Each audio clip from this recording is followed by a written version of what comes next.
Olá, e você que estava acompanhando o UOL News, agora a gente está aqui no estúdio de Brasília do UOL recebendo o ministro da Cidadania, Direitos Humanos e Cidadania, Silvio Almeida. Ministro, muito obrigada pela sua presença. Eu que agradeço o convite, muito obrigado, viu?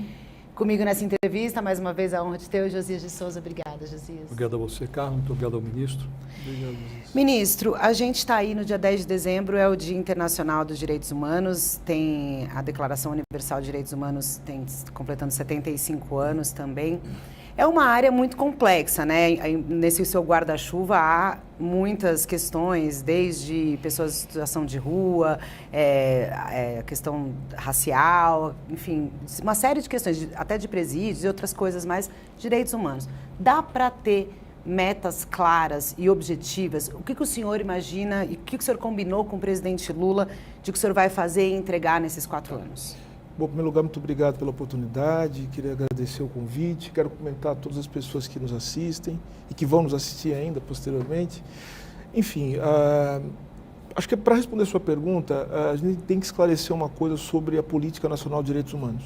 O Ministério dos Direitos Humanos e da Cidadania, ele coordena a política, ele incide sobre os outros ministérios para que esses também realizem a política. A política de direitos humanos é uma política do Estado brasileiro, deve sê-lo. Portanto, nosso papel é coordenar e executar parte dessa política. O que eu quero dizer é o seguinte: o Ministério da Fazenda tem o dever de realizar a política de direitos humanos. O Ministério do Planejamento, o Ministério da Gestão e Inovação, o Ministério do Trabalho e Emprego, o Ministério da Igualdade Racial e os ministérios, obviamente, né, que estão mais ligados, como eu falei, o Ministério dos Povos Indígenas, da Igualdade Racial, o Ministério das Mulheres, mais o Ministério dos Direitos Humanos e da Cidadania, ele coordena e ele tem certas competências. Agora, dá para ter metas claras? Não há outra opção a não ser ter metas claras. Porque, veja, o Ministério dos Direitos Humanos e da Cidadania tem que ser um ministério que se paute também por uma institucionalidade, aliás, que é o grande mote que eu tenho colocado para a minha gestão no Ministério. Eu quero que a Política Nacional de Direitos Humanos seja institucional. O que significa isso, para explicar e também para os nossos ouvintes entenderem? Quando a política se torna institucional, fica muito mais difícil destruir a política, como foi feito nos últimos anos. Para vocês terem uma ideia, isso é fruto da nossa tradição, né? Porque a Política Nacional de Direitos Humanos institucional, ela é uma construção que data ali nos meados dos anos 90, quando no governo do presidente Fernando Henrique Cardoso foi criada a Secretaria Nacional de Direitos Humanos, que ocupada pelo saudoso José Gregori, né, que depois viria a ser ministro da Justiça. Mas vejam só, que é uma construção relativamente recente. E o que se pensava naquele momento? Era necessário fazer a transição do que foi a ditadura para a democracia. Era necessário concretizar a Constituição de 88 no que ela dizia sobre direitos humanos. Obviamente que isso ainda permeia a pasta dos direitos humanos, só que outros assuntos relacionados aos direitos humanos dentro da democracia brasileira foram se colocando como pontos centrais da pasta. Né? Então, nesse sentido, qual que é o mote da institucionalidade da Política Nacional de Direitos Humanos? É que você tem um corpo burocrático estável, voltado apenas para pensar a questão dos direitos humanos, porque há questões técnicas que envolvem os direitos humanos. Não é apenas a boa vontade, o amor no coração, que é muito importante, mas é preciso que haja técnicos, gestores, que façam com que a política chegue na ponta. Outro ponto da institucionalidade. Era necessário também que houvesse uma capilarização das políticas do Ministério. O Ministério, portanto, ele tem capilaridade, tem que chegar nos lugares do país, tem que ter presença. E o terceiro ponto é a questão orçamentária. Né? Então, ou seja, esses 3 pontos criam solidez da política institucional. Foi o que salvou, por exemplo, as políticas de saúde no Brasil diante do processo de destruição. Foi o que salvou as políticas de assistência social, apesar de todo movimento contrário, inclusive dentro do governo anterior. Foi o que salvou a política ambiental no Brasil, que foi muito atacada, mas não conseguiram destruir.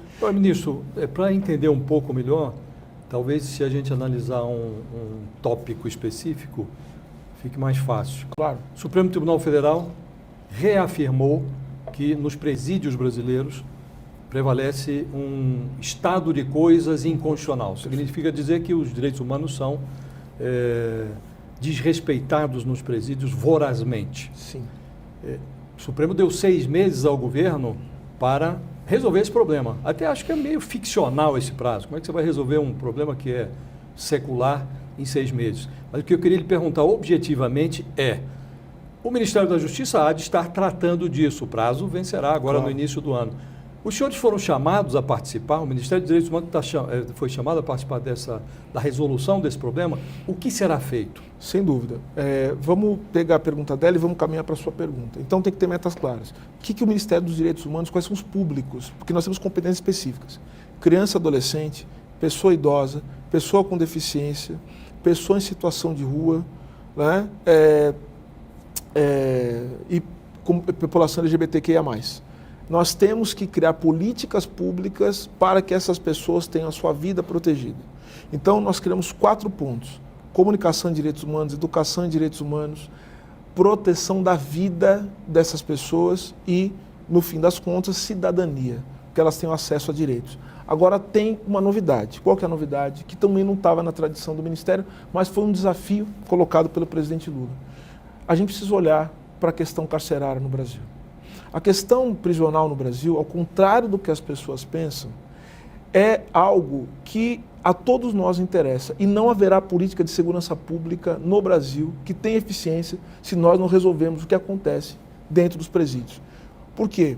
O crime organizado, ele cresce a partir da ausência do Estado. E quem diz isso não sou eu, são todos os estudiosos, dos que estudaram as máfias nos Estados Unidos, as organizações também nos países latino-americanos, enfim. A ausência do Estado. E eu vou dizer uma coisa que parece contraintuitiva. Sabe de onde o Estado está ausente? De dentro dos presídios. O Estado está ausente dos presídios. E nós precisamos retomar isso. Então, o que eu tenho feito desde o começo do ano? Eu criei um projeto, criamos dentro do Ministério um projeto que chama as Caravanas dos Direitos Humanos. E aí, Josias, aquela coisa, né? A gente precisava criar uma tradição institucional de tratar do problema, porque, em tese, esse problema era do Ministério da Justiça e Segurança Pública, porque tem uma Secretaria Nacional. Então nós precisamos dialogar com o Ministério. O ministro Flávio Dino foi super compreensivo, porque o que eu tive que dizer é o seguinte: olha, essa questão é uma questão do Ministério da Justiça e Segurança Pública, tradicionalmente, só que precisa ser uma questão de direitos humanos.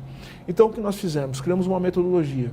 Olhamos para as unidades prisionais que tinham medida provisória, ou seja, que tinham objetivamente sido consideradas pela Corte Interamericana de Direitos Humanos como as piores do país. E nós resolvemos que nós faríamos visitas a esses lugares e proporíamos aos governadores dos estados, onde essas unidades prisionais estão, planos e metas para resolver o problema e colocar o sistema prisional no campo da legalidade. Então, nós visitamos até agora 12 ou 13 unidades prisionais em 4 estados diferentes.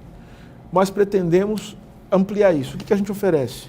A gente oferece, primeiro, divisão de responsabilidade pela solução do problema. O Ministério da Justiça vem com a gente, mas vem também, e esses são os problemas, o Ministério da Saúde, porque, coisa comum, a falta de acesso à saúde. Morrem 60 pessoas por dia. 60 mortes por dia. 22 mil pessoas por ano morrem. Então, a gente teve recentemente a morte de um dos presos de 8 de janeiro, né? Sim. Que aí depois teve até protesto em relação ao ministro Alexandre de Moraes. No caso desses presos de 8 de janeiro, o seu ministério está acompanhando de alguma forma? Claro, desde o primeiro dia. Porque existe a Ouvidoria Nacional dos Direitos Humanos e nós recebemos uma série de e-mails, denúncias, enfim, e elas estão todas sendo acompanhadas desde o primeiro dia pela Ouvidoria. Enviamos ofícios às autoridades para acompanhar, às defensorias públicas, nós estamos acompanhando. Mas o que eu quero dizer, o que eu acho que é importante dizer, assim, para que todos saibam, o que acontece nos presídios do Distrito Federal acontece às vezes, e muitas vezes, de maneira muito mais potente, muito pior, em outros lugares do país. Então nós tivemos a lamentável morte, e lamentável mesmo, morte do rapaz, o Clériston, o nome dele, e que havia sido condenado. E vejam só, o problema que ele teve se repete em vários lugares do país. Então, como eu disse, falta de acesso à saúde. Tem 75% mais tuberculose dentro dos presídios do que fora dos presídios. É uma coisa impressionante. Tuberculose. O que mais? Problema com comida estragada, comida podre. Isso não é uma coisa incomum. Terceiro, inacreditável, tá? Falta de acesso à água. Tem lugares em que eles não têm água. A gente não está visitando só unidades em que estão presos adultos, tá? Estamos visitando as unidades do socioeducativo. Então tem jovens lá que não têm acesso à água. Um rapaz me contou, um rapaz que não tem um rim, né? Ele perdeu um rim e ele só pode tomar, ele só pode pegar 3 a perspectiva de ressocialização é uma ficção, né? É uma ficção. Porque o preso chega à cadeia, ele é cooptado pelo crime organizado e sai de lá e vai prestar serviço ao crime. O Josias, tem uma pesquisa feita pela Assembleia Legislativa do Ceará, com que nós fizemos um convênio também para tratar dessa questão do socioeducativo, sistema prisional, enfim, fazer pesquisa mesmo, trabalhar com base em evidência, que demonstra o seguinte: o jovem chega no sistema socioeducativo. Sabe qual a expectativa de vida dele depois que ele sai do sistema? 1 ano e meio. Nossa. Então, Sai para morrer, praticamente. Ele sai para morrer, porque depois ele volta para o território conflagrado, que inclusive criou os problemas que levaram ele para dentro do sistema. Ou seja, então... Se sobrevive, ele reincide e retorna para a cadeia. Exatamente. Ou ele volta para lá, ou ele volta para lá, ou ele vai para a cadeia. Se não vai para a cadeia, ele morre. Então, veja, gente, tratar do sistema prisional, e tem uma parte do Brasil, há um discurso de extrema-direita que fica alimentando isso. Se a gente não tratar do sistema prisional, não haverá política de segurança pública possível no Brasil. Por quê? Porque é a tortura, são os maus tratos, é a falta de água, a falta de comida que organiza o crime organizado. Porque isso chega nas famílias. Porque, vejam só, há também uma tendência de que o que acontece na vida dessa pessoa encarcerada passe também para as famílias. A gente não tem política para egresso no Brasil. Aí você pergunta o que o Ministério está fazendo. Além dessas políticas, para a gente tentar, em conjunto com outros ministérios, política de Estado, e com os governos também estaduais, que têm responsabilidade com isso, tentar propor um plano de ação para a mudança, nós estamos propondo também uma política para as vítimas de violência, política de direitos humanos para os agentes de segurança, porque não tem política de direitos humanos para policial, precisa ter, política para egresso. Nós temos que ter política para isso. E o Ministério dos Direitos Humanos está planejando tudo isso. Ministro, houve um episódio curioso numa recente ida à sua Câmara, que essa bancada que o senhor chama de ultradireita, bolsonarista, teve uma súbita, despertou-se neles uma súbita preocupação com o sistema prisional, né? Tornaram-se liberais. Por conta dessa morte do preso do 8 de janeiro. Né? O senhor diria, pelo que está acompanhando, que a situação dos presos, que ainda remanescem na cadeia, relacionados a esse episódio de 8 de janeiro, a situação deles é melhor do que a média do sistema prisional brasileiro? Olha, eu não vou dizer o que é melhor ou o que é pior. O que eu posso dizer para você é o seguinte: quem cair no sistema prisional cai dentro do inferno. Esse é o ponto. As prisões brasileiras são masmorras. O Supremo Tribunal Federal está correto. É um estado de coisa inconstitucional, ou seja, é uma miríade de ilegalidades, né, que fazem com que o Brasil ele esteja à margem de qualquer tipo de processo civilizatório. E aí, de novo, repito, quem é contra o crime organizado tem que ser contra o que acontece dentro das prisões, porque ali as pessoas são recrutadas, o que acontece lá volta para a sociedade, a ausência de Estado.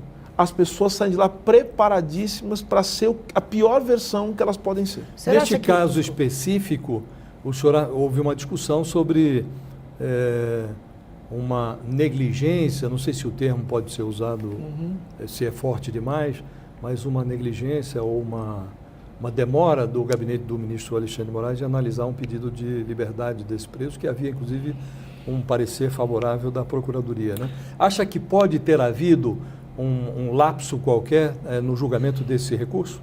Olha, não posso dizer isso porque não acompanhei o processo especificamente, mas o que eu posso dizer de novo, esse caso é um caso lamentável, um caso horrível, mas que é o resultado das mazelas do sistema prisional. Porque, veja, Josias, se a gente for pegar, isso é importante ser feito, tá? Não estou dizendo que não deve ser feito. Colocar história em cada uma dessas pessoas que está no sistema prisional ou que mostra o sistema prisional. A coisa, assim, é chocante.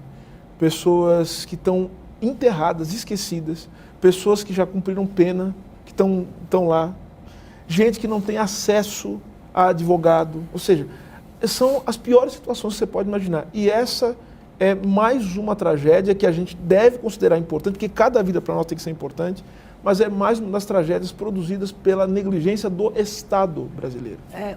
A indicação do ministro Flávio Dino para o Supremo Tribunal Federal abre essa vaga no Ministério da Justiça e há uma discussão, uma ala do PT principalmente, defendendo que o presidente Lula separe os ministérios da Justiça e da Segurança Pública. Diante desse cenário, né, lamentável que o senhor está colocando, o senhor acha que seria mais eficiente um Ministério da Segurança Pública? E aí, emendando na pergunta, o senhor acha que parcerias privadas para a construção de presídios seria uma solução? Olha, essa pergunta sobre a separação dos ministérios, ela é uma pergunta importante, mas eu acho que mais importante discutir a separação dos ministérios é discutir o que a gente pode fazer, ou seja, qual é o benefício de separar, qual é o benefício de manter. Há justificativa para os dois, né? Ou seja, que a política de segurança pública está atrelada às políticas que são comuns à pasta da justiça, né? Esse é o argumento que inclusive é o argumento que é defendido por algumas pessoas, inclusive dentro do próprio Ministério da Justiça e Segurança Pública, que as pastas têm que andar juntas, porque haveria uma sinergia natural entre essas duas porções, né, do Ministério.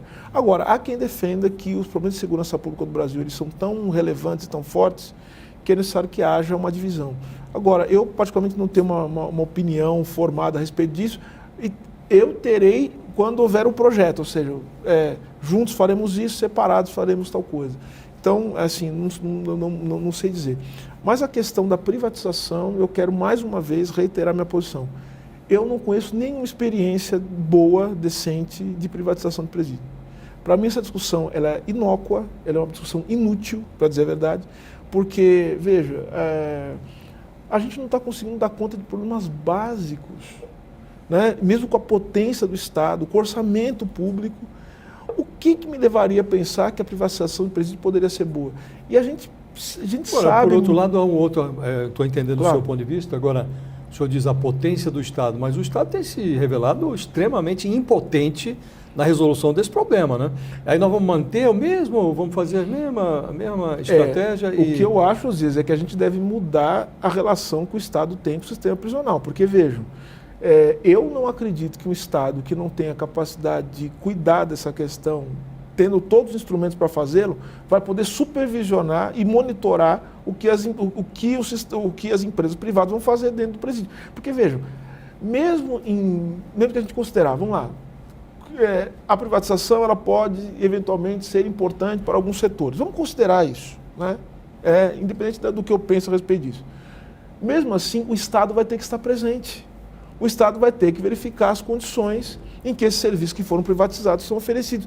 O que me levaria a pensar que o Estado brasileiro, né, que historicamente não cuida de questões básicas de proteção à vida, vai poder supervisionar e eventualmente sancionar as empresas que não o fizerem. E agora vamos para a questão científica. Não conheço nenhuma experiência boa em relação a isso. Não há. Podem pesquisar. Não existe experiência decente de privatização de presídio e que tenha resultado em questões importantes. E não adianta, gente. A população prisional que nós temos, ela é massiva. Se a gente não começar a fazer um sistema de justiça que haja com qualidade, que haja com, vamos dizer assim, com racionalidade, a palavra é essa, tá? O nosso sistema de justiça, o nosso sistema prisional, ele age de maneira irracional. Ministro, recentemente também teve uma polêmica que envolve a sua pasta do Ministério da Justiça, que é a tal visita da dama do tráfico, né? Você já respondeu bastante isso, mas eu queria que deixasse claro, até porque eu tenho uma dúvida em relação a que demandas nessa reunião foram apresentadas, porque, enfim, existia aí, ela era representante de uma associação que tratava justamente de questões de presídios, né? Ou se eu não me engano. Tinha uma demanda? Avançou essas demandas que foram levadas? Mas aí já tem um erro de saída, porque não houve reunião. Não teve reunião. O que houve foi um encontro nacional, dos comitês do Comitê Nacional de Combate à Tortura, que envolve os comitês estaduais, e nessa reunião, vários representantes dos comitês participam representando os comitês indicados pelos comitês. Não teve uma reunião para fazer reivindicações específicas, até porque as reivindicações em torno dos comitês se dá em torno de uma pauta, que é o fim da tortura e o fim dos maus tratos dentro do sistema prisional, Não existe nenhuma outra reivindicação que possa ser feita. Ah, tem mais uma. A criação dos comitês onde não tem comitê. Eu tenho uma visão sobre isso, é uma visão que, falando como professor de direito, como jurista, constitucionalista, né, nesse sentido. Eu acho que os estados onde não existem comitês, onde não existem mecanismos de combate à tortura, estão incorrendo em omissão constitucional. Ou seja, é preciso que os estados tenham mecanismos de combate à tortura, é preciso que os estados tenham comitê, porque a tortura é crime, né, previsto no artigo 5º da Constituição, conforme a dicção do artigo 5º da Constituição. Então, sabendo que existe a tortura, que ela é sistemática, que ela é da tradição horrorosa que o Brasil tem, os comitês têm que ser criados. Então, isso é uma reivindicação absolutamente legítima. Ah, e sobre as perguntas que me foram feitas lá na Câmara dos Deputados, né, sobre os presos do 8 de janeiro. Alguns falaram assim, não, porque o senhor se omitiu. Gente, a primeira vez que eu fui na Câmara, que foi em fevereiro, eu levei um documento, sabe produzido por quem? Pelo Mecanismo Nacional de Prevenção e Combate à Tortura, que falava sobre as condições da papuda. E eu falei, está aqui. E mostrei também um contrato, é o contrato de alimentação. Para vocês terem uma ideia, o preço individual do almoço era de R$1, ou menos do que isso. Como é que você faz comida com um valor como esse? Não tem condição. E quem que assinava esse contrato? O ex-ministro da Justiça. Percebe? Então esses mecanismos eles são fundamentais. Então me parece que todo esse caso, no fim das contas, serviu para, primeiro, para tentar colocar no governo e na política de direitos humanos uma pecha de leniência com a criminalidade, que eu acho que é a tônica que vai se criar a partir de agora, só que eu não vou deixar acontecer isso, porque eu já falei, não existe política de direitos humanos sem política decente de segurança pública. Não existe política de segurança pública sem direitos humanos.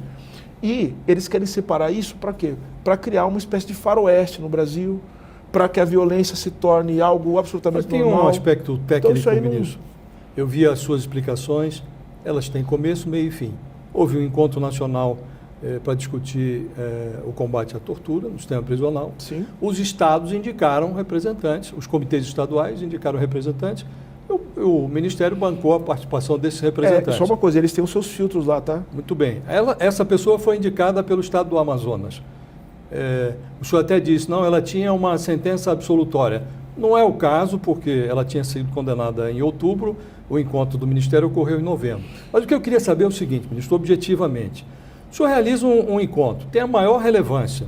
Se eu faço um encontro como esse, eu como ministro, eu como organizador do encontro, eu quero que estejam nesse encontro as pessoas mais capacitadas, mais habilitadas para discutir esse tema, que é um tema da maior relevância.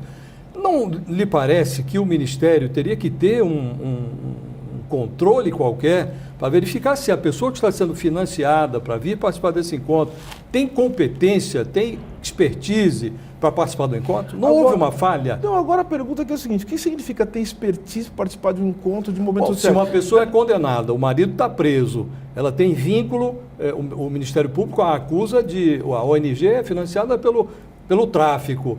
Não me parece uma pessoa com habilitação para participar do encontro. Mas veja só, Josias, o que é importante. O Ministério dos Direitos Humanos é um ministério que se caracteriza pela participação social. Então, o que para nós é importante não é um encontro apenas de pessoas técnicas, mas de pessoas que têm reivindicações e que fazem parte da sociedade civil.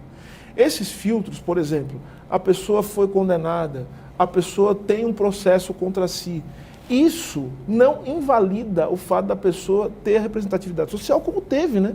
O fato, e reconhecida por edital do próprio governo do Amazonas, como eu já disse, que pegou... Mas depois disso o Ministério Público pediu que ela fosse descredenciada. Mas veja só que só pediu depois, né? Só pediu depois que o caso apareceu... Então falhou o filtro lá. E não houve filtro aqui. Mas veja só, eu não sei, eu não posso dizer que falhou o filtro aqui. Isso é uma coisa, inclusive, que a gente está até verificando. Eu, no dia seguinte, quando aconteceu o caso, eu mandei uma mensagem para a corregedoria dizendo o seguinte, para o controle interno. Falei assim, olha, vamos verificar se a gente tem condições de estabelecer alguns critérios. Nós fizemos critérios, mas esses critérios eles não podem deixar de levar em consideração os direitos e garantias fundamentais. Eu não posso fazer isso. Eles têm que levar em consideração, primeiro, vamos tomar cuidado, Vamos olhar também para as questões de natureza política, mas temos que tomar 3 cuidados fundamentais na hora de estabelecer esses critérios. Primeiro, respeito aos direitos e garantias fundamentais, porque a gente não pode ficar nessa dualidade de ou a gente é a favor dos direitos e garantias fundamentais ou não é. Foi o que eu falei, inclusive, lá na Câmara, né? Segundo critério que a gente tem que respeitar, o critério da participação social e respeitar também o Pacto Federativo e acreditar que os estados também têm o seu filtro. Tanto é assim, como você disse, que o Ministério Público foi lá. E o terceiro critério que tem que ser respeitado, nós precisamos fortalecer e privilegiar os comitês estaduais Agora, de prevenção e combate à tortura. ministro, objetivamente, isso aqui eu queria que ouvir uma avaliação da sua parte. Houve um erro? A participação desta senhora foi um erro ou não? O senhor acha que se as circunstâncias fossem conhecidas, a sentença no mês anterior, o marido preso, condenado, a suspeita em relação ao financiamento da ONG representada por ela, se essas circunstâncias estivessem claras, a seu juízo, ela poderia participar do encontro para debater tortura? Se essas circunstâncias elas fossem conhecidas, isso obviamente teria sido levado ao plenário do Comitê Nacional de Combate à Tortura para que fossem tomadas as providências cabíveis. O senhor não vetaria? Teria sido levado. Eu vetaria, obviamente, se houvessem elementos que o comitê apontassem como elementos que pudessem desafiar a política que respeitasse. Essa aqui é a minha dúvida. Erros acontecem, né? Claro. O problema é a forma como as pessoas reagem depois do erro, né? Sem dúvida. Houve para ficar, são comparações que são imperfeitas, mas houve um evento no Ministério da Saúde e havia lá uma dança erótica que foi absolutamente inconveniente. A ministra Nízia verificou o episódio e tal, afastou a pessoa que organizou aquilo. Houve a sua colega Aniele, ministra da Igualdade Racial, uma assessora dela fez uma manifestação imprópria nas redes sociais, ofensiva em relação à torcida do São Paulo, torcida branca, europeia, aquela coisa. Ela foi afastada. Aqui, mal comparando, o caso que ocorreu no vosso ministério, é dessa natureza. Houve a participação de uma pessoa cuja ficha corrida foi questionada. Era o caso de o Ministério financiar a participação de uma personagem como essa no evento? Aí tem toda a sua explicação, o Estado do Amazonas indicou. Mas a minha dúvida é, puxa, o Ministério não tem que ter um controle? Até o ministro Flávio Dino instituiu lá uma regra. E nós tomamos a providência também de pedir ao controle interno para verificar se é possível instituir certas regras. Então o senhor acha que houve um erro? Não, eu não acho que houve erro. Eu acho que o que a gente tem agora é de aprimorar os mecanismos de controle, porque eu acho que não houve erro nenhum do Ministério. Se houve eventualmente algum erro, esse erro não foi cometido pelo Ministério. O senhor me perdoa a franqueza, mas eu como contribuinte, sabendo que o dinheiro do contribuinte foi usado, é uma mixaria se formos considerar o orçamento da República, R$6 mil ali, para trazer uma pessoa condenada, marido preso, suspeitas em relação ao financiamento da ONG, para participar de um encontro que é da maior relevância sobre prevenção à tortura nos presídios, não me parece adequado, para ser bastante franco agora. Eu acho que a gente tem que fazer uma discussão melhor sobre isso, sabe? Eu acho que a gente pode aprimorar mecanismos de controle, mas eu repito, a gente não pode deixar de levar em consideração direitos e garantias fundamentais, a gente não pode punir... Uma coisa é o familiar de um preso, punir familiar, a gente não pode deixar de pensar que as pessoas possam participar desses encontros quando elas não têm uma sentença condenatória em definitivo. A gente tem que respeitar os direitos fundamentais. E a gente não pode deixar de levar em consideração também o que os estados definem como sendo seus representantes. A gente pode, eventualmente, Osias, eu concordo com você, criar filtros que sejam filtros melhores, que respeitem os contribuintes, que deixam o Ministério mais protegido desse tipo de ataque, que eu considero que é um ataque injusto ao Ministério e à política, mas o que a gente tem que pensar é o seguinte, a gente não pode deixar de considerar direitos e garantias fundamentais e o sistema de participação social, que é o que garante. Uma vez constatado que houve essas circunstâncias, providências foram tomadas, o governo do Amazonas e o Comitê Estadual que indicou, tomou as providências, e nós imediatamente do Ministério reformulamos, ou estamos em vez de reformulação também dessas regras. Agora eu quero deixar bem claro, regras para emissão de passagem e tudo, elas são regras que foram cumpridas à risca pelo Ministério. Tá, é isso. Ministro, em relação ao discurso do ódio, o senhor já falou que o discurso do ódio é uma mercadoria, né? E que a gente vive ainda uma polarização política muito grande que acho que, de certa forma, alimenta um pouco esse discurso do ódio. O senhor montou, no início do ano, um grupo de trabalho com vistas de tratar essa questão, né? Como é que está? O que tem de objetivamente falando sobre o combate a esse discurso do ódio? Dá para a gente reduzir o valor dessa mercadoria?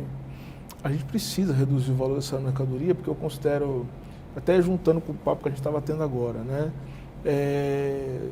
O Brasil, ele se tornou um campo fértil para esse tipo de discurso, né? De violência, de ódio. Isso é produzido, como eu já disse, pela ausência do Estado e também pelo modo com que a sociedade brasileira é constituída a partir de elementos que eu chamo de elementos estruturais da sociedade brasileira. O Brasil é um país cujo racismo ele tem características que são estruturais, né, como eu tenho dito há alguns anos já. O Brasil é um país que é um país infenso à democracia, à participação social, popular, tudo vira um grande problema. Né? Você colocar o povo na equação já começa a dar problema. O Brasil o Estado brasileiro historicamente desorganiza a vida comunitária. Né? Quando você tem formas de organização da vida comunitária, o Estado brasileiro vai lá para tornar difícil, para impedir, para massacrar as pessoas. E o terceiro ponto é a dependência econômica, né? A desigualdade profunda, a pobreza. Então, tudo isso, quando você tem uma crise civilizatória que a gente está vivendo no mundo, o ódio, portanto, ele ganha potência. Então, esse foi um dos primeiros pontos, porque uma das coisas fundamentais na política de direitos humanos, segundo as nossas concepções iniciais, desde que eu entrei no Ministério, é que a gente precisava pensar a questão dos direitos humanos também no campo da comunicação e no campo também da educação. Ou seja, e a regulação de plataformas entra nessa questão? Sem dúvida nenhuma. Porque o governo não conseguiu fazer avançar mas isso também, Mas eu não tenho dúvida de que um dos pontos centrais é a regulação das plataformas. Tá? Eu falo isso com muita clareza. Falo isso em nome da liberdade. Em nome da liberdade. Não existe, isso estou acompanhado de uma série de pensadores, né, e pensadoras, o que a gente chama de esfera pública não é o lugar em que a gente faz apenas o que a gente quer. É o lugar de produção, de consenso, em que os conflitos eles têm que ser feitos de modo a não destruir o outro. Então eu não posso, José, eu não posso entrar na sua página de rede social e dizer que você é uma ladra. Eu não posso entrar, eu não posso falar assim, em algum lugar e veicular isso, dizer que você tem relação com o crime organizado, que você é um bandido. Gente, isso aí é uma forma de cindir qualquer possibilidade de produção de consenso. Isso acaba afetando a vida institucional e política do Brasil.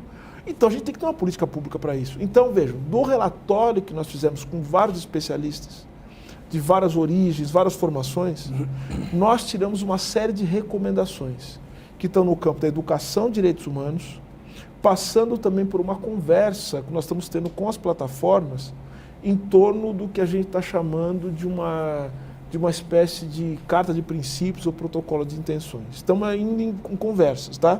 Para ver se a gente consegue fazer isso no campo da negociação. Mas eu não tenho a menor dúvida, tem que haver regulação das plataformas digitais. O ódio ele não pode ser uma mercadoria, ele não pode ser vendável, a gente sabe o que é. O ódio engaja, E isso vai contra a política de direitos humanos. Política de direitos humanos não é a política, isso é bom que as pessoas saibam disso, que estamos assistindo agora. Falar de política de direitos humanos não quer dizer que a gente não tenha que ter algum nível de regulação, que a gente não tenha que impor limites. Falar de direitos humanos é falar da imposição de limites. Eu não posso ofender o outro, não posso destruir a vida do outro, não posso negar a existência do outro. Ou seja, é isso. Ou seja, os direitos humanos é a imposição de limites democráticos e afinados com a dignidade humana. Agora, ministro, cada vez que um ministro como o senhor, como o Flávio Dino, vai ao Congresso, a gente fica com a perspectiva de que essa restauração da normalidade, a subtração do ódio da equação social brasileira, ela é muito difícil, né? Porque esses parlamentares que lá estão, e que confundem oposição com agressão e tal, Isso. eles não vieram de Marte, eles foram eleitos, né? Sim, sim. Hoje saiu uma pesquisa do Datafolha que mostra que o presidente Lula é aprovado por 38% da população, considerado ruim ou péssimo por 30% da população, e 30% estão ali na faixa do regular, Perfeito. acomodados ali embaixo da marquise do regular, como a dizer, olha, nem gostei do que o Lula fez até agora, nem estou considerando um horror, mas estou aqui, posso ir para a ultradireita de novo, estou aqui disponível, né? O senhor acha que o governo falhou nesse primeiro ano em atrair este brasileiro que está ali trafegando embaixo da marquise do regular, esperando por uma definição que o faça optar por um lado ou por outro? O governo falhou nessa tarefa de pacificar o país? Josias, eu vou falar sobre a minha perspectiva do Ministério dos Direitos Humanos da Cidadania. Esse primeiro ano, ele foi, e não é só uma palavra solta, tá? Foi um ano de colocar a casa em pé, de reconstrução. Eu acho que logo, né, a gente preparou um relatório de mais de 100 páginas com todas as ações do Ministério, né, que está disponível também para quem quiser ver. Vocês não têm ideia do que nós tivemos que fazer para o Ministério andar, né? Então foi a coisa não só da reconstrução, mas também de apontar para possibilidades de novas políticas do Ministério. Eu acho, respondendo objetivamente a sua pergunta, eu não diria que foi uma falha. Eu acho que ainda nós não tivemos o tempo necessário para afinar isso que eu vou colocar no campo da disputa. Esses 30%, eles têm que ser disputados. Não só, mas também eu acho Esse é o ponto. Mas eu acho também que algumas pessoas que estão radicalizadas, não todas, essas pessoas também estão em disputa. Por isso que eu tenho colocado no campo dos direitos humanos um discurso, que é o seguinte discurso.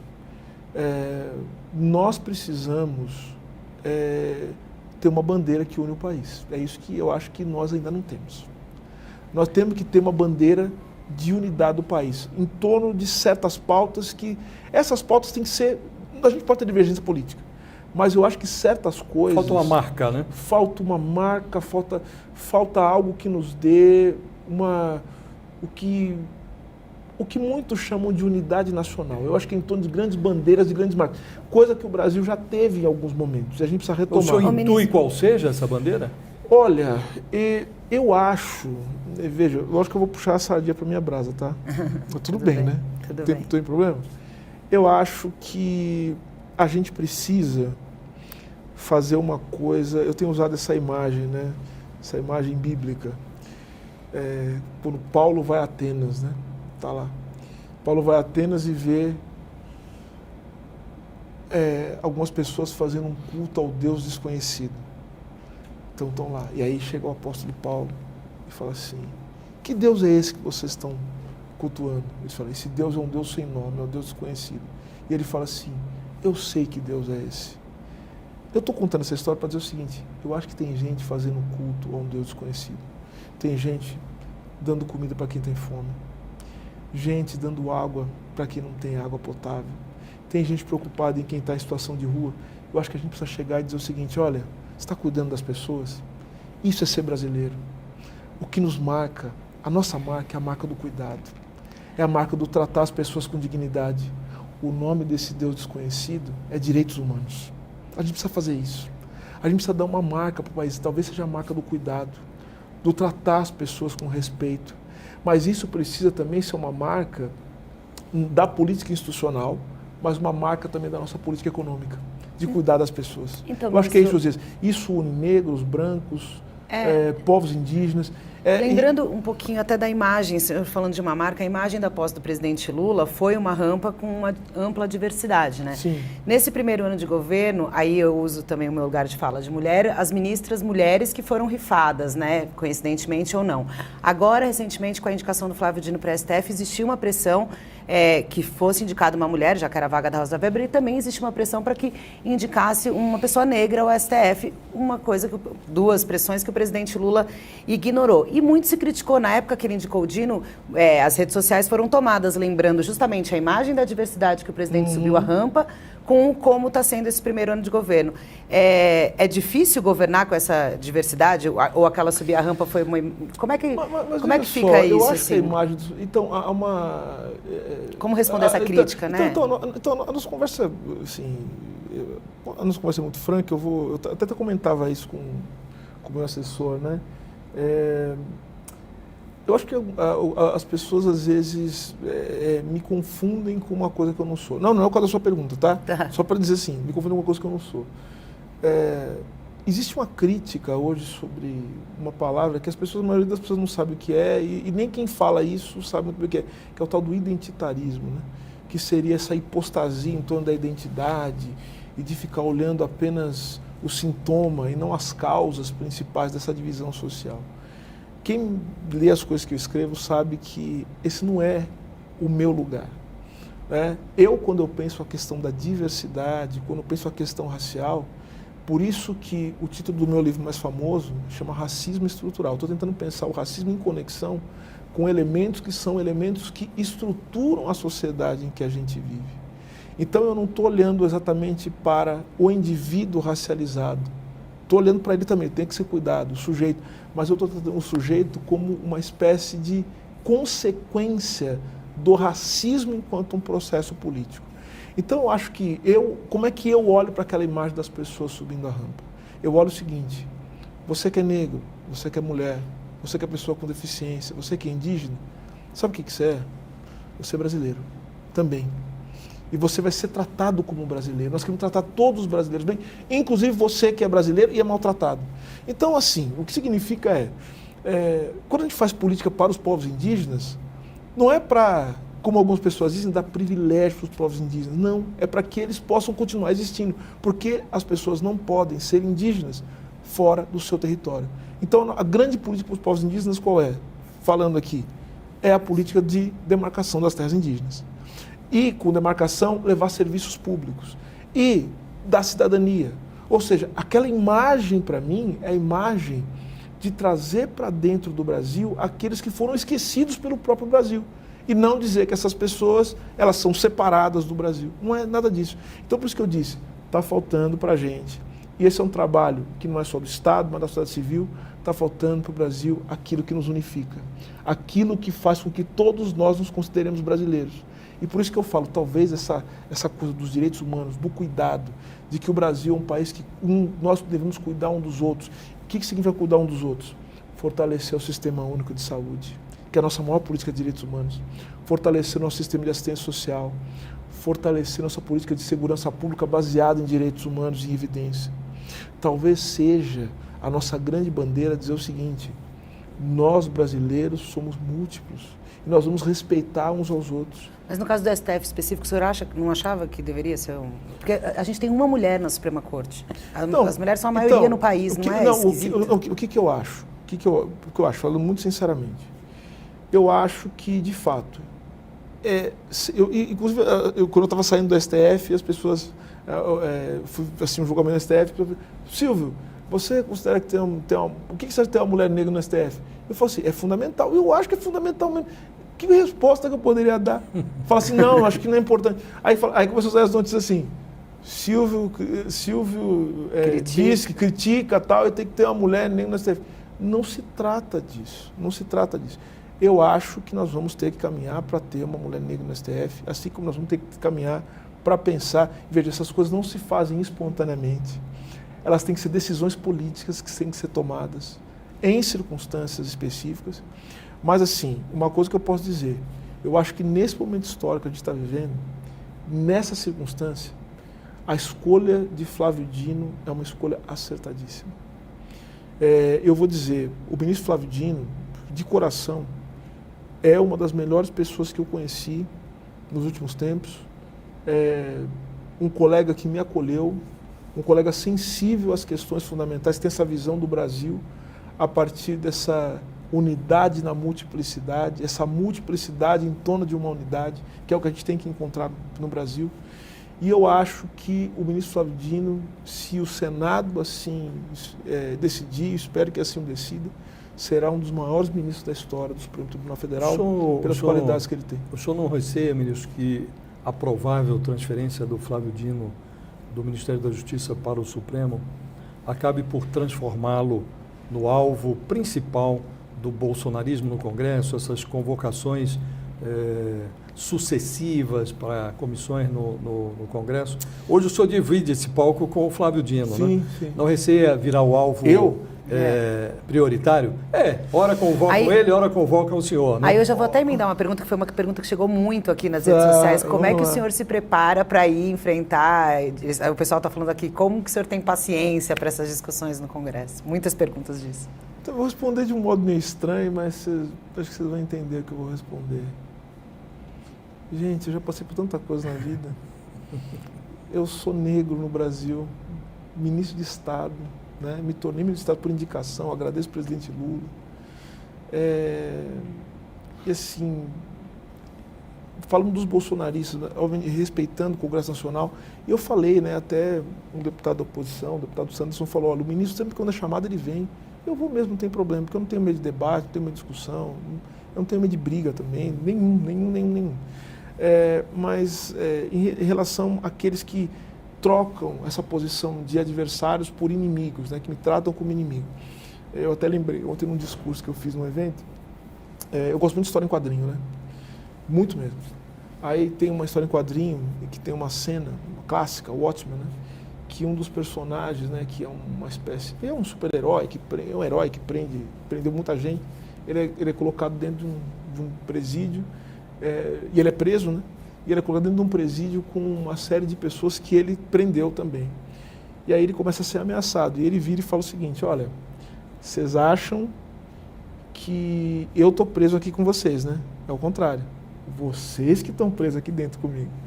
Então, para dizer o seguinte, eu não tenho receio nenhum de embate, debate, pode me chamar quantas vezes for, eu estou muito tranquilo em relação a isso. Como eu me preparo? Como eu sempre me preparei, estudando, falando a verdade, recebendo os questionamentos. E a sua pergunta, objetivamente, Josias, primeiro eu fico muito feliz em dividir luzes com o Flávio Dino. Isso é muito importante para mim, é uma pessoa que eu respeito muito, como eu já afirmei aqui. E eu acho que o debate e o embate com quem quer destruir o Brasil, quer transformar o Brasil num inferno, ele tem que ser feito o tempo todo. Se a mim couber esse papel, eu o farei com o maior prazer, não com prazer, tá? Não é prazer, gente, não é prazer não. O farei com sentido de missão, não é fácil para mim, mas também não é fácil para eles. Lamenta, às vezes, que esses debates, esses embates no Congresso se deem em torno do histrionismo e não em torno de... Porque é papel do Congresso, fiscalizar o governo, discutir objetivamente. Por isso que eu sempre vou, Josias. Se me chamarem, eu só não vou se eu não puder ir. Mas eu sempre vou, porque eu acho que é papel do Congresso Nacional a fiscalização. É o que você falou.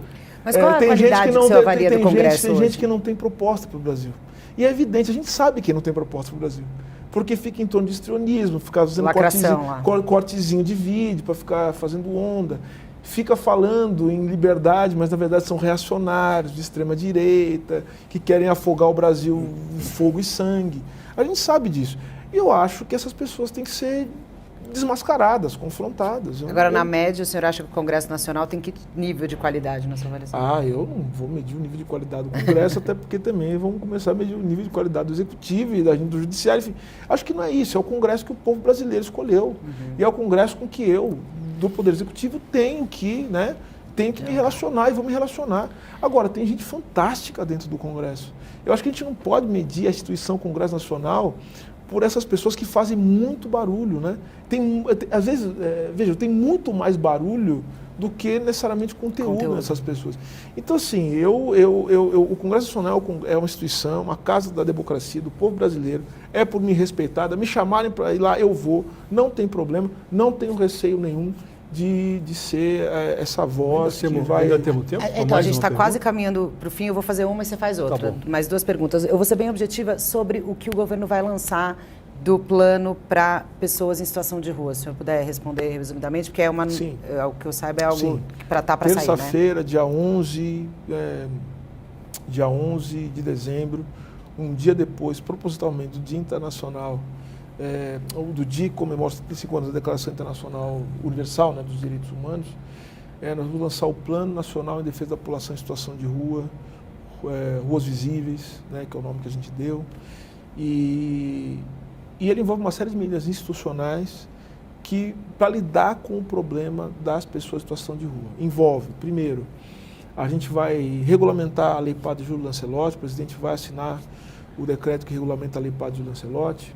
Para além disso, nós vamos requalificar, juntamente com o Ministério do Desenvolvimento Social, Ministério da Saúde, requalificar os centros de atendimento à população em situação de rua. Eu quero aqui publicamente agradecer aos ministérios que participaram, são mais de 11 ministérios. Quantos recursos nesse programa?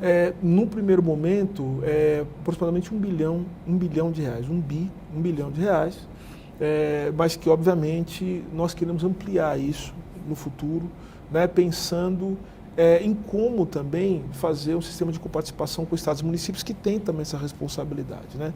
Então a gente quer aumentar. E hoje, só para esse volume, se os senhores têm um mapa dessas pessoas, assim, qual é a realidade dos moradores de rua no Brasil? Veja, uma das entregas que nós faremos também é o lançamento de um início de uma pesquisa com o IBGE, né?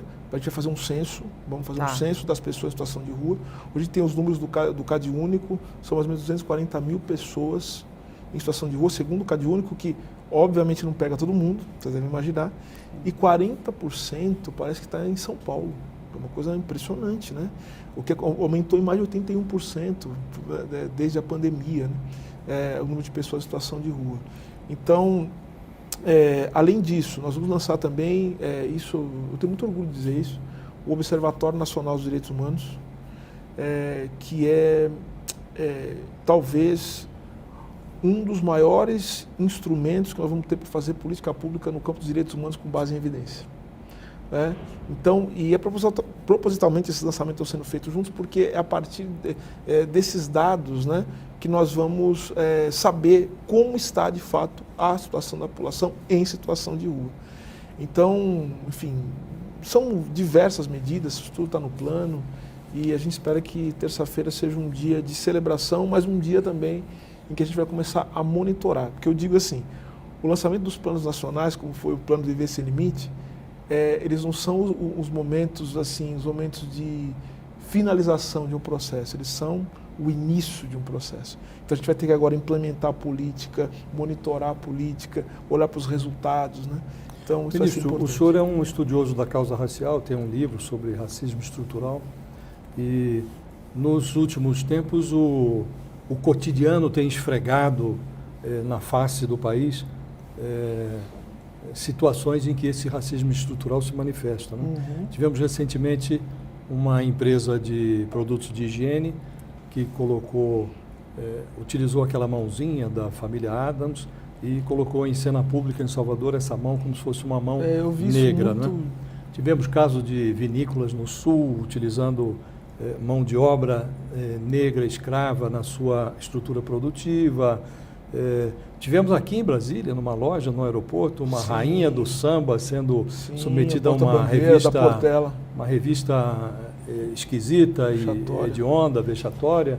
Enfim, esses casos vão se repetindo, né? O que eu queria lhe perguntar qual é a resposta adequada para isso? Ainda há muito negacionismo no Brasil, gente até negando que exista efetivamente o racismo estrutural, né?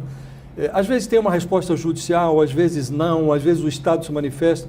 Acha que a sociedade pode eventualmente interferir no processo, boicotando? Qual é a sua leitura sobre isso e efetivamente o que precisa ser feito para que isso evolua, para que o combate a esse tipo de coisa evolua? José, a sua pergunta é a pergunta, como diz, de $1 milhão, né? Essa é a grande questão, né? O que a gente pode fazer? Quando eu escrevi o livro Racismo Estrutural, eu fiz uma distinção, que é uma distinção até incomum, né? Que eu falo que o racismo se manifesta a partir de uma dimensão individual, interpessoal, né? Que é geralmente onde as pessoas vêm, né? Porque, veja, a gente vai olhando o racismo por casinhos, né? Quando eu falo casinhos, não diminuindo a importância dos casos, mas casos que são muito específicos, né? Alguém que é discriminado aqui, ali e tal. Mas só que existe uma outra dimensão, uma segunda dimensão, que essa, sim, eu acho que é o que a gente está aprendendo a olhar um pouco mais, que é a institucional. Porque é aí que acontecem esses processos que são processos mais ocultos, que não são processos mais violentos ou diretos, que esses ganham repercussão. E me parece que olhar só para esses que dão uma grande repercussão e que merecem a nossa atenção, merecem a punição, a responsabilização e também o cuidado com quem é vítima, também não mostram o que acontece nas instituições que levam a isso, porque isso é uma consequência. Então, o que eu acho é o seguinte, nós avançamos muito quando nós criamos e nós aceitamos agora que existe a necessidade de ter a política de ação afirmativa.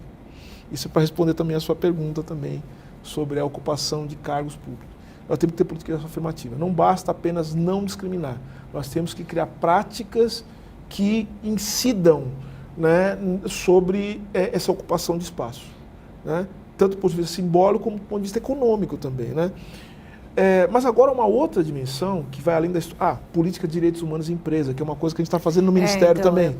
Nós vamos lançar, nós vamos junto com a sociedade civil, com as empresas. Mas já tem um número de empresas envolvidas no projeto? Não, o que a gente vai fazer? Primeiro, só agora mudando um pouco a chave, o que a gente vai fazer? A gente vai ouvir também as pessoas que são atingidas pelos empreendimentos, vamos ouvir as empresas, os vários setores das empresas, e a partir daí, que é um grupo de trabalho interministerial, que envolve o Ministério da Gestão e Inovação, envolve o Ministério do Desenvolvimento, Indústria e Comércio, o Ministério das micro e pequenas empresas, enfim, a gente vai ouvir todos os setores da economia, vai ouvir consumidores, vai ouvir pessoas atingidas por empreendimentos e, a partir daí, propor uma política nacional e que envolve também pensar nessa questão dos direitos humanos no âmbito empresarial, inclusive com mecanismos de compliance, né, de due diligence, esse tipo de coisa. Então, agora, veja, só que tem uma outra dimensão da sua pergunta que essa é um pouco mais complicada,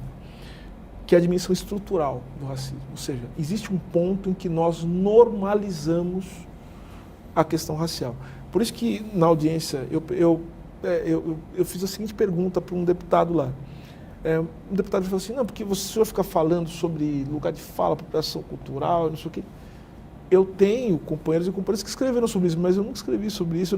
Ou seja, a pessoa está falando que eu falei isso só porque eu sou negro. Você percebe? Então, eu até queria pegar um ponto para a gente encerrar, ministro. É um ponto claro. até que me falaram que o senhor fez parte das negociações no caso do Carrefour, não teve isso? E o senhor foi criticado pelos movimentos negros nessa ocasião. O senhor se arrepende de ter feito... Não, porque na verdade não foi. Na verdade, o que foi? O que aconteceu, e é bom explicar isso, nós, o grupo de estudiosos do tema... Só para lembrar, para quem não lembra, teve um episódio de um assassinato de um homem negro no Carrefour, e aí a empresa promoveu um grupo para tentar dar a resposta a isso. O senhor fez parte... de um comitê, mas olha só, o que foi esse comitê, para as pessoas entenderem? Esse comitê, ele criou as propostas que depois foram parar, sabe onde? No tempo de ajustamento de conduta. Criou as propostas de reparação. E essas propostas de reparação depois foram copiadas em vários outros casos. Ou seja, o que eu pensei à época? Eu falei, gente, eu falo de racismo institucional, sou advogado há mais de 20 anos, sou advogado de... Então, eu acho assim, se a gente for combater o racismo institucional, nós precisamos, portanto, trabalhar para além dessas medidas, que são medidas que envolvem, porque são a reparação individual, mas nós precisamos também ter uma reparação social sobre isso. E muita gente não sabia como fazer isso. Então estudamos as experiências e fizemos uma série de propostas de reparação social. Essas propostas todas foram encampadas, sabe por quê? Pelo Ministério Público, pela Defensoria, e que depois colocaram essas propostas no termo de ajustamento de conduta. Depois, vários termos outros foram repetindo. Essa experiência do qual eu participei, né, nessa formulação, estão sendo estudados, inclusive, em outros países. Né? Então, o senhor não se arrepende mesmo com as críticas que houve à época? Não, críticas haverá. Assim, eu sou ministro de Estado, sou advogado há 20 anos. Sou uma pessoa que escrevo, né? Sim, as críticas são absolutamente normais, naturais, né? Certo, e a gente vai lidar com isso. Queria muito agradecer a sua presença Obrigado. Aqui, ministro. Papo ótimo, excelente. Já fica o convite para uma próxima oportunidade. Será um prazer, uma honra. Muito obrigado, viu? Uma honra. Obrigada, Josias. Obrigado a você, Carla. Muito obrigado, ministro. Se eu quiser dar um último tchau antes de eu encerrar. Eu quero agradecer, né, ao convite, dizer que para mim é uma honra. Eu tenho muito respeito por vocês, muito respeito mesmo. Quero mandar um abraço para o público que nos assiste e dizer mais uma vez, a bandeira que nos une é a bandeira do respeito e do cuidado. Portanto, falar de direitos humanos é falar disso. Se você compartilha comigo essa ideia de que nós devemos respeitar as pessoas, cuidar de quem precisa, olha, tenho para te dizer uma coisa, você é um defensor dos direitos humanos, então você está do meu lado. Obrigado. Maravilha, ministro. Obrigada. Obrigada a você que acompanhou a gente até agora. Em breve a gente volta com as autoridades políticas de Brasília. Até mais.